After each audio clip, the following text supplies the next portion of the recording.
Hello, I'm Karma Kitaj, and I'm your host for A Livelihood, New Careers as We Age. Today I have somebody to introduce you to. Her name is Doris Roach, and Doris was a lawyer for many years, and then she began to follow her intuition and do other things, and we're going to hear what that's all about. So welcome here, Doris. Thank you for coming. You're very welcome. It's a pleasure to be here. Yeah, I'm glad you could.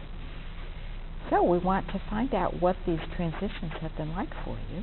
And I know that I think you started out as an educator, is that right? Or you got a degree in education? Mm-hmm. Yeah, both of my undergraduate degrees are in early child care education. Oh. So I actually started off my professional career as an early child care educator. Oh. And then transitioned into the law a few years later, and then practiced law for a number of years in corporate America, and then transitioned out of that into what I'm doing now. So I know you told me that when you were a lawyer, I guess you really liked what you were doing and had a secure job where you were earning a good income. And it was kind of one of those velvet traps that people sometimes talk about, I guess, where there's so many goodies that you can get that it's hard to think about doing anything else. But you did. You started thinking about doing something else. So tell us how that came about. Well, it was the golden handcuffs that I had. And I was a corporate attorney at a Fortune 500 company. An excellent company to work for, very challenged, earning good money. And then about in year 8, I started feeling restless and feeling like, I'm not so sure I want to continue practicing law anymore. And it took me about 2 years to go through a process of reflection and examination, and also some real soul searching and also courage, to find the courage to unlock the golden handcuffs. Yeah. And by year 10, I realized that I really needed to take the plunge. In fact, didn't you also say that you have a new name for your work or your company? What is it? Courage? Courage what? Well, courage was the mantra that I used. It was my first email address, courage@gmail.com. Oh. And then it evolved to Courage to Be. And now, as I'm moving into what people are calling the third age, I'm finding that I'm needing to transition again, moving more into my creativity, and that involves courage. So it's courage to be more of myself, and so I want to name my business Courage to Be Enterprises. You left the law, right? You left your legal position, which was a very good one, and you had no idea what you were going to do next, right? That's exactly correct. Yeah. So what was that like?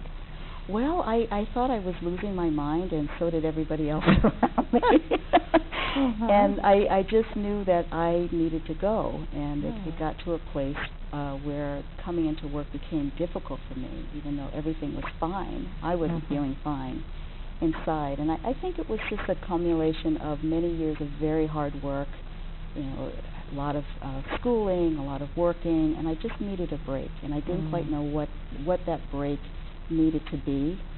So I decided at that time, I was very fortunate to work with a company that paid me well and had super awards or stock options, and the company was doing well, so I had money for the very first time in my life, and decided to take the plunge and say, okay, I'm going to take some time off, a self-funded sabbatical, and let's see what happens.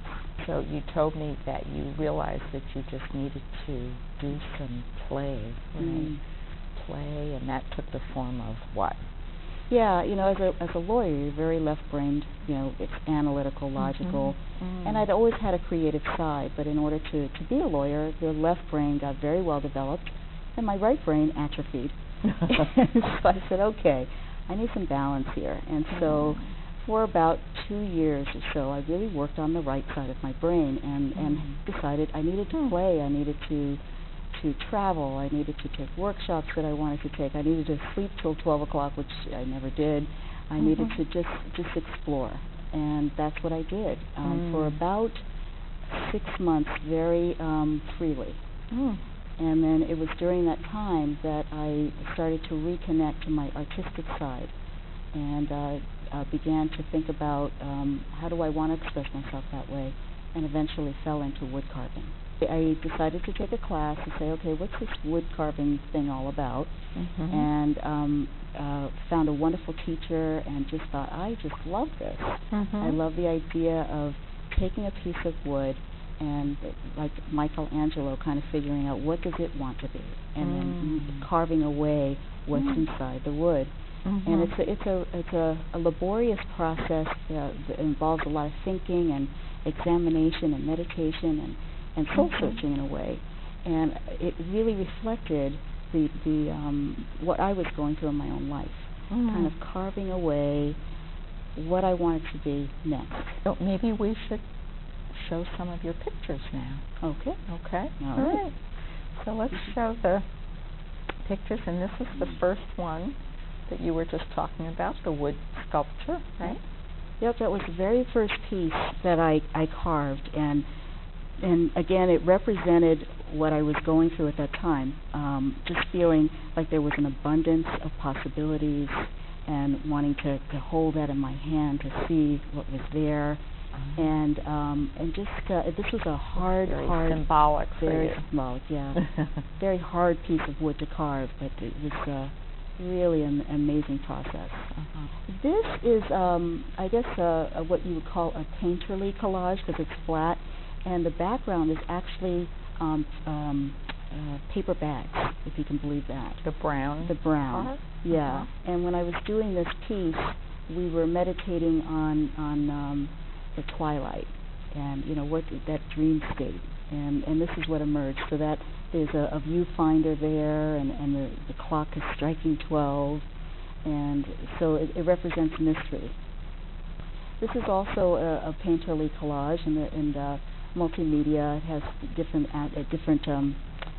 kinds of paper, but what is striking to me about this one is one of the things that I love to do is when I'm able to is travel to sacred places, and I have this desire to go to Angkor Wat, which is in Cambodia, and on the side of the piece is one of the goddesses that are located at that temple.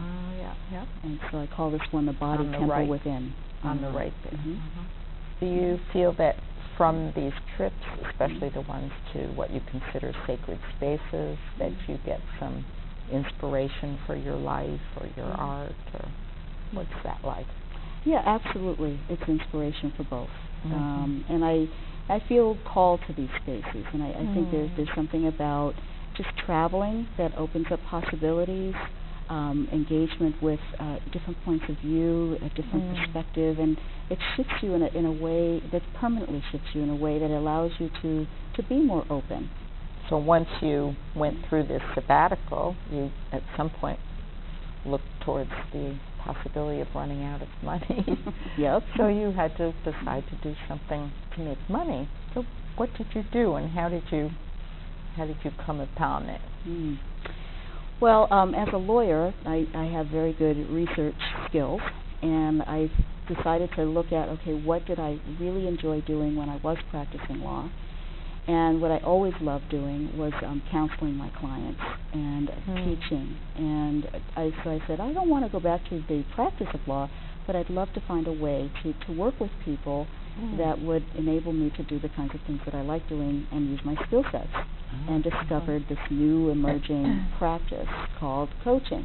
And so took a couple of classes. I bartered with several people to practice my coaching skills, to see if this is something that I wanted to do, and then said, this is it, and plunged and started a practice. And what kinds of people do you especially like to work with? Well, my practice has evolved. I've been practicing now for about 12 years now.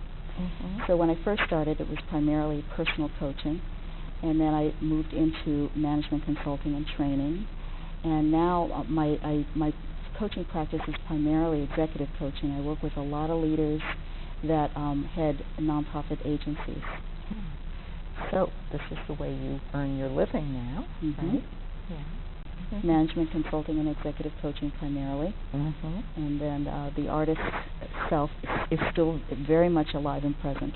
Right. So, Okay, Doris, we're going to have to stop. okay. And I appreciate your being here and sharing your story. Thank You're you. very welcome. Thank you for having me.